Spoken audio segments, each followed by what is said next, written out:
Uno de los temas más fascinantes dentro de la ciencia de datos es el Deep Learning, o el aprendizaje profundo en español. El Deep Learning consiste en el uso de una serie de algoritmos muy potentes conocidos como redes neuronales artificiales. Estas redes, estos algoritmos, están detrás de muchos de los grandes inventos o de las grandes innovaciones que ha dado la ciencia de datos en los últimos años, y es sin duda dentro del ámbito de la inteligencia artificial pues una pieza clave para entender cosas tan a la orden del día como ChatGPT o lo que se conoce como la inteligencia artificial generativa. En este caso, en el vídeo de hoy vamos a ver cómo podemos crear una red neuronal muy simple en dos de los grandes frameworks más utilizados en Python para hacer Deep Learning, que van a ser TensorFlow y PyTorch. Es una pregunta que nos habéis hecho ya por el canal varias veces, entonces es lo que queremos hacer aquí. Simplemente vamos a hacer una comparativa de cómo podemos utilizar estas dos librerías tan populares para crear la misma red neuronal. En este caso no vamos a utilizar Jupyter como en vídeos anteriores, sino que vamos a utilizar Google Colab, que al final es una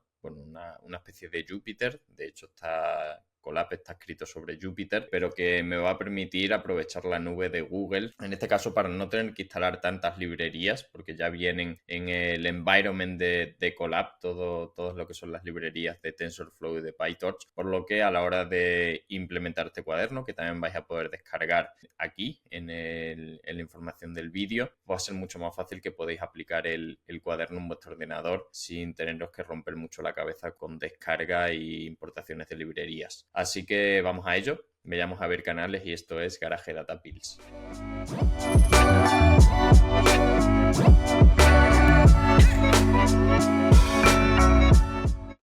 Vamos a intentar hacer en un vídeo que no sea demasiado largo un resumen de cómo podemos crear redes neuronales, una red neuronal muy simple, tanto en TensorFlow como en PyTorch. Adelantar ya que no vamos a poder entrar en detalle de todos los elementos que constituyen una red neuronal. Para ello podemos recurrir a otros vídeos disponibles en el canal. Así que nada, hoy simplemente vamos a centrarnos en la práctica y vamos a ver cómo podemos utilizar estas dos librerías. Aquí os dejo todos los paquetes que vamos a utilizar.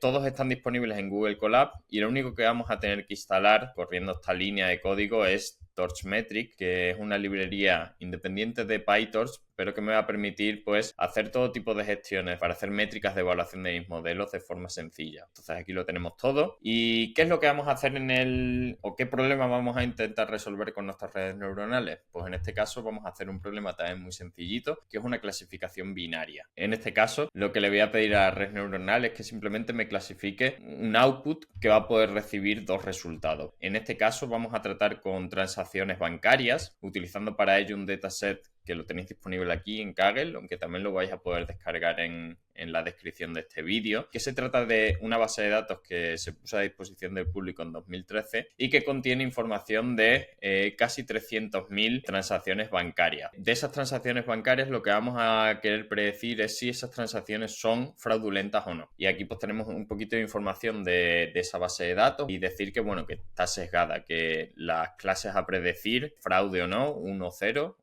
así como se suele ver, pues hay muchas menos transacciones fraudulentas que transacciones válidas. Esto es algo que si nos quisiéramos poner un poquito más en los detalles y cómo desarrollar nuestra red neuronal para tener en cuenta esta realidad, podríamos también tenerlo en cuenta. Pero bueno, esto queda fuera del alcance de este vídeo. Y luego, pues bueno, la base de datos contiene una serie de variables que también por cuestiones de privacidad han sido anonimizadas utilizando unas técnicas de reducción de dimensionalidad y nada, se tienen el nombre de V1, V2 hasta V28. Luego también voy a tener la variable, la columna time, que no nos va a interesar, ya lo adelantamos, que contiene los segundos transcurridos entre cada una de las transacciones desde la primera, teniendo como referencia la primera. Tenemos también la cantidad de la transacción, que aquí ya adelantamos que la vamos a estandarizar, ¿vale? Siempre es importante en las tareas de preprocesamiento de datos estandarizar o normalizar nuestros datos, así va a ser más fácil para nuestras redes neuronales entrenar. Y luego tenemos, pues como no podía ser de otra forma, la clase, la variable class, que va a ser la variable a predecir, que es básicamente 1 en el caso de que la transacción sea fraudulenta y 0 en el caso contrario. Lo primero que tenemos que hacer, como siempre, es descargar nuestra base de datos, que en este caso yo la he guardado el archivo CSV que descargué en Kaggle lo he descargado en mi Drive. Para que Google Colab pueda hacer a nuestro Drive, vamos a tener que correr esta celda y darle permisos a Google para que pueda acceder ahí. Y una vez que ya lo tengo, pues como hacemos con Pandas, leo mi archivo CSV, le digo la ubicación, la ruta de la ubicación en mi Drive de donde está el archivo creditcard.csv, y aquí estaría. Aquí tengo ya mi base de datos que ya la hemos adelantado, tengo la variable tiempo, las Vs estas que están anonimizadas y que bueno, pues pueden tener información sobre quién es la persona, qué tipo de tarjeta tiene, todas esas variables que pues, por razones de confidencialidad no necesitamos aquí.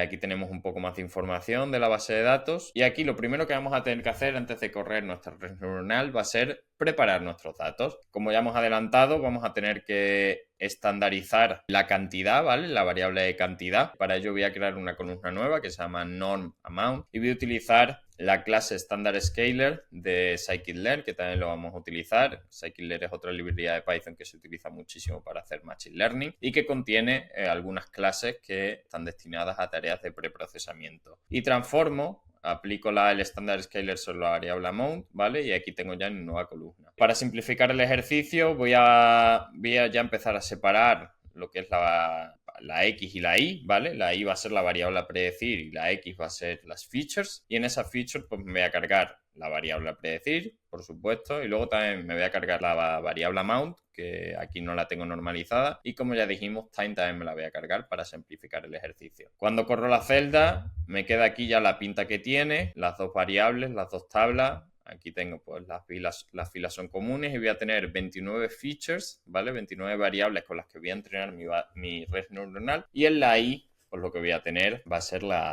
casi 300.000 filas y solo una columna que va a ser si la transacción es fraudulenta o no. El siguiente paso a hacer es algo que también siempre se hace en Machine Learning y en Deep Learning, que va a ser dividir ya los diferentes datasets. Para ello voy a utilizar la función train_test_split, también de scikit-learn, y aquí esto me va a devolver una tupla que voy a desempaquetar aquí con 4 elementos. Xtrain, Xtest, aquí básicamente lo que voy a tener es las features con las que entreno, y aquí voy a tener la variable a predecir en el data frame, el dataset de train, y aquí voy a tener lo mismo para el tipo test. Para ello le voy a decir que me divida el dataset utilizando el 20% de los datos para test y el 80% para train. Le voy a decir que las variables a predecir tengan en cuenta ese sesgo que tenemos de transacciones fraudulentas o no, ¿vale? Para que me mantenga una proporción más o menos estable en los dos datasets. Y una vez que ya tengo hecho la división, pues ya llegamos al momento de entrenar y de crear nuestra red neuronal. Vamos a empezar con TensorFlow.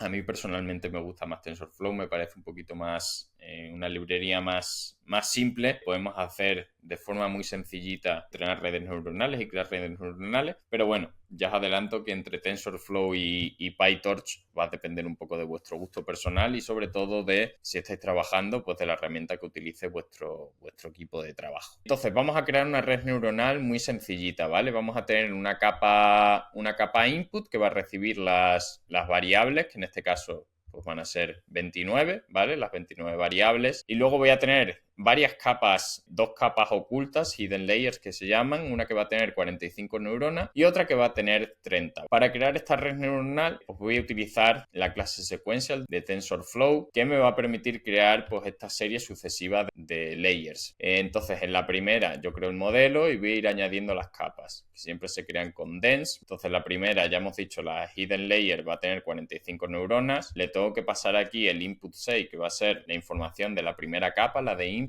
Y luego aquí en TensorFlow es en la misma función dense donde yo le voy a meter también la función de activación que le quiero meter a esta capa de neuronas, que sin entrar en detalles, pues vamos a utilizar la función de activación ReLU, que básicamente es la función de activación que más vamos a utilizar, es la más popular a día de hoy y que se suele utilizar para que, se utilizan estas funciones de activación para que las redes neuronales puedan aprender relaciones no lineales a la hora de entrenar las neuronas. Entonces, normalmente lo que vamos a hacer es en todas esas capas ocultas le vamos a meter siempre la función de activación ReLU para que la red pueda aprender a la hora de hacer los cálculos, pues no solo sea capaz de aprender relaciones lineales entre los datos, sino que también pueda aprender relaciones no lineales. Entonces, primera capa oculta 45, luego otra de 30. No le tengo que decir cómo están conectadas, eso lo hace automáticamente TensorFlow. Entonces va a ser 29 la capa de inicio conectada con una capa de 45, y esta capa de 45 va a estar conectada con una de 30,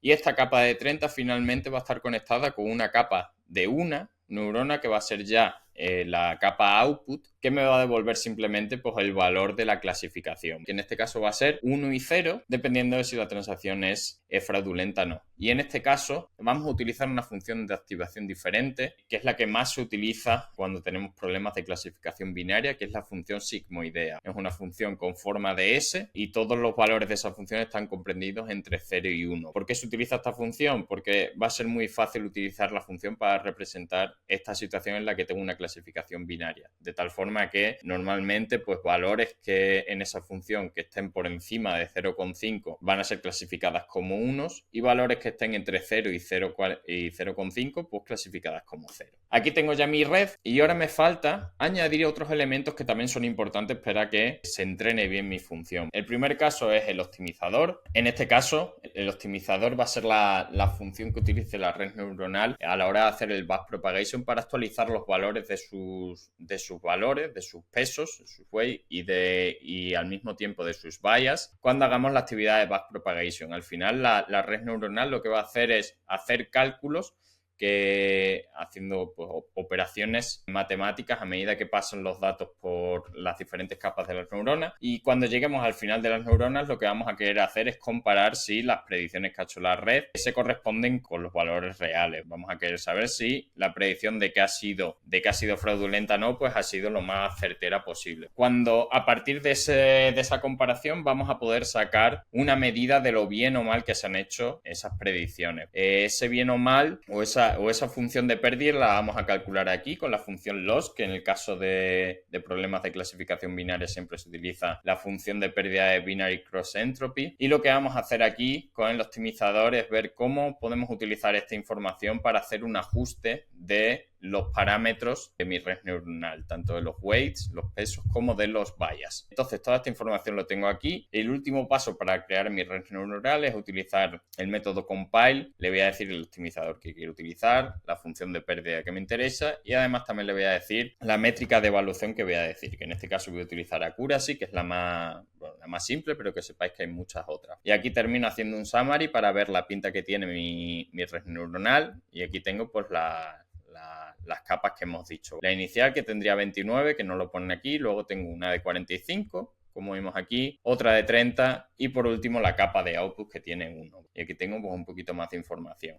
Una vez que ya tengo la red, me queda entrenarla. Y aquí pues con TensorFlow es verdaderamente fácil. Simplemente tengo que utilizar el método fit sobre mi modelo. Le voy a decir que entrene con las bases de datos de train, xtrain y eTrain. Le voy a decir que los entrenamientos me los haga en batches, en grupos de 100 datos, de 100 filas. Y esto va a hacer que sea más óptimo el proceso de entrenamiento, ¿vale? En este caso es un proceso sencillito, pero normalmente cuando trabajamos con grandes cantidades de datos y modelos o redes neuronales con muchas más neuronas, este proceso va a ser tan grande y va a llevar tantos recursos computacionales que posiblemente en nuestro ordenador no lo vamos a poder hacer en mucho tiempo, o vamos a tener que recurrir a servicios en la nube o comprarnos tarjetas gráficas para que el proceso sea lo más rápido posible. Y por último, este proceso de iteración en el que voy a hacer los cálculos, voy a calcular luego el resultado de las predicciones y luego voy a hacer un reajuste para actualizar de nuevo los valores de esos pesos y esos bias, lo voy a poder hacer un número indefinido de veces. Y eso se conoce, ese número de veces en los que voy a hacer ese proceso de backpropagation, se conoce como epochs, y aquí le voy a decir pues que me haga la iteración durante 10 veces, ¿vale? Podría ponerle 20, 30, 40, pero en este caso pues me da por hacerlo 10. Y aquí tengo la información que me va mostrando y vamos viendo cómo la función de pérdida va bajando en cada una de las épocas y me va calculando el accuracy en las predicciones. Esto es en el tipo train. Vemos que la red neuronal funciona bastante bien desde el principio. Puede pasar a veces. Y nada, una vez que ya tengo entrenada, pues me faltaría ver cómo funciona la red neuronal sobre tipos de datos que no conoce, que es el tipo test. En este caso utilizo el método evaluate sobre los tipos test y aquí pues tendría el resultado, que también pues está bastante bastante decente, aunque posiblemente se podría mejorar. Esto ha sido el caso de TensorFlow y ahora vamos a ver cómo lo podemos hacer la misma red neuronal utilizando PyTorch. PyTorch es otro framework de Python desarrollado por Facebook, ¿vale? O Meta, y que pues me va a permitir pues hacer un poco lo mismo que TensorFlow. Sin embargo, decir aquí que es una librería que está muy pensada para gente pythoniana, está pensado para hacer programación orientada a objetos y esto, pues bueno, si estáis acostumbrados a trabajar con clases y demás, vais a poder utilizar atributos y clases avanzadas con PyTorch, que no lo vamos a ver aquí con tanto detalle, pero bueno, sí que me va a dar un control mucho más detallado de lo que ocurre o el diseño de mi red. En este caso, para poder el primer paso para crear mi red neuronal en el PyTorch es crear los datos que los tenían pandas, ¿vale? En DataFrame de Pandas los voy a convertir en tensores de PyTorch, ¿vale? Esto es un paso previo que vamos a tener que hacer. Y una vez que yo tengo la información convertida a tensores, voy a crear tensor datasets, ¿vale? Que son un tipo de dato determinado de PyTorch y que está optimizado para poder hacer operaciones a la hora de entrenar redes neuronales. Y estos tensor datasets los voy a meter además también en otro tipo de dato que se llama data loader, y que es lo que me va a permitir a mí procesar estos datos a la hora de entrenar mi red neuronal utilizando batches, que en este caso, como ya hicimos anteriormente, lo vamos a dejar en 100 y aquí tendría pues la forma, ¿vale? El data loader, y sobre estos data loader vamos a trabajar luego a la hora de entrenar. El siguiente paso, que es crear la red neuronal. Y en este caso, pues exactamente muy parecido, utilizo la clase sequential y en este caso le voy a decir primero la primera capa, que aquí le voy a decir 29, que va a ser la capa de inicio, que es la capa de input con las 29 features, las 29 variables, y le voy a decir que se conecte con una capa de 45. Aquí le meto luego la función de activación ReLU, como hicimos anteriormente. Siguiente capa conectada con 45 y luego a 30, y por último de 30 al final, que va a ser 1, que esta es la capa out, ¿vale? Y aquí, como hicimos anteriormente, le meto la función de activación sigmoidea. ¿La función de pérdida cuál va a ser? Binary Cross Entropy, que en terminología Python se conoce como BC Lost. Y el optimizador le voy a meter Adam, que también es ya lo hicimos anteriormente y es también el que más se suele utilizar para calcular los gradientes a la hora de reajustar los valores de los pesos y los bias de mis redes neuronales. Le pongo el learning rate, que aquí también no lo mencioné antes, pero igual, 0.01, ¿vale? Que es el tamaño de los saltitos que va a dar la red neuronal a la hora de calcular, a la hora de intentar reducir la función de pérdida. Y aquí tengo ya el summary, que vemos que el caso base es exactamente igual que la que vimos anteriormente. Y ya por último me quedaría entrenar mi red neuronal. El número de épocas otra vez es 10 y aquí es un poquito más farragoso que TensorFlow porque el proceso de entrenamiento lo voy a tener que hacer manualmente y manualmente lo voy a hacer a través de un bucle. Le voy a decir que me itere por cada una de las épocas y en cada una de las épocas yo voy a coger el data loader y aquí voy a hacer todo el proceso de entrenamiento de mi red neuronal. Voy a poner a cero los valores de los gradientes, ¿vale? Voy a hacer las predicciones, voy a calcular la función de pérdida y una vez que tenga los valores de la función de pérdida voy a hacer el backpropagation para volver otra vez a reajustar esos valores de los pesos y los bias. Y esto se va a repetir todo el proceso durante 10 veces y una vez que ya lo tengo, pues ya solo me queda evaluar una vez más el accuracy de mi modelo. Y aquí voy a utilizar el accuracy de Torchmetric y aquí pues básicamente es el proceso en el que calculo las probabilidades en cada uno en el tipo test para ver qué tal lo ha hecho y aquí finalmente pues computo la accuracy, ¿vale? Que me sale también una accuracy muy alta, 0.999999. En el caso de TensorFlow también era 0.999999, como tenemos aquí. Pero bueno, que sepáis que hay mucho más que podríamos hacer en este problema, ¿vale? En esta clasificación binaria. Es un caso muy simple, pero para que veáis un poco, para que os empecéis a familiarizar con estas dos librerías tan famosas, que son PyTorch y TensorFlow. Así que nada, espero que os haya gustado este vídeo. Si tenéis dudas, dejadlas en los comentarios, os contestaremos cuando podamos. Y si os ha gustado también este vídeo, como siempre os animamos a que os suscribáis al canal. Aquí vamos a seguir todas las semanas subiendo vídeos muy interesantes y pensados para ayudaros al final a todos y a todas y que sigáis creciendo en este mundo maravilloso de la ciencia de datos.